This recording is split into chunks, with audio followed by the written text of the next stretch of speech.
La Fondation Mastercard et le Centre de contrôle et de prévention des maladies en Afrique, CDC Afrique, ont annoncé conjointement que 302 400 doses de vaccin Johnson & Johnson contre le Covid-19, commandées dans le cadre de l'initiative Sauver des vies et les moyens de subsistance, ont commencé à être livrées à la Côte d'Ivoire.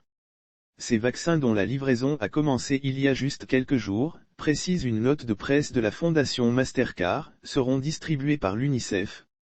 Cette expédition fait partie de la première tranche de vaccins à livrer dans le cadre de l'initiative Sauver des vies et les moyens de subsistance, grâce à laquelle s'est fait l'achat de vaccins pour plus de 65 millions de personnes en Afrique.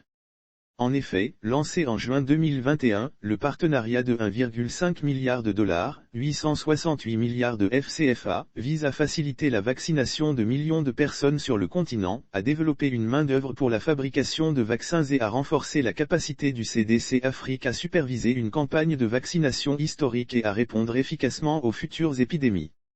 La livraison opportune de ces vaccins souligne l'efficacité de The African Vaccine Acquisition Trust. En collaboration avec le CDC Afrique et de multiples d'autres organisations, la Fondation Mastercard soutiendra le déploiement des vaccinations à des millions de personnes sur le continent africain bien qu'il reste encore beaucoup à faire pour augmenter de toute urgence les taux de vaccination.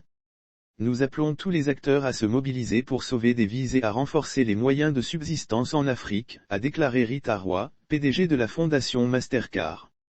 Pour sa part, le Dr John Nkengazong, directeur du CDC Afrique, s'est félicité de la bonne dynamique de vaccination en Afrique.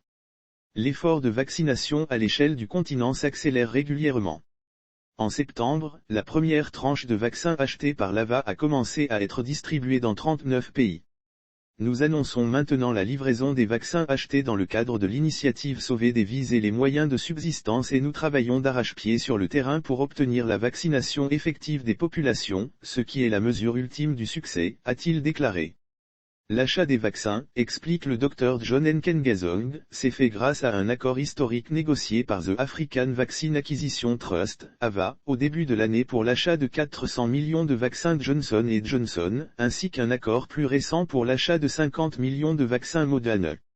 La Fondation Mastercard, quant à elle, financera l'achat de 57 millions de vaccins Johnson & Johnson et environ 17 millions de vaccins Moderna. Le mécanisme AVA, rappelons-le, a été créé pour permettre aux pays africains de mettre en commun leurs ressources afin d'acheter directement des vaccins à des prix réduits. Grâce à ce mécanisme soutenu principalement par la Fondation Mastercard, l'Afrique a obtenu suffisamment de doses pour vacciner 450 millions de personnes d'ici à septembre 2022.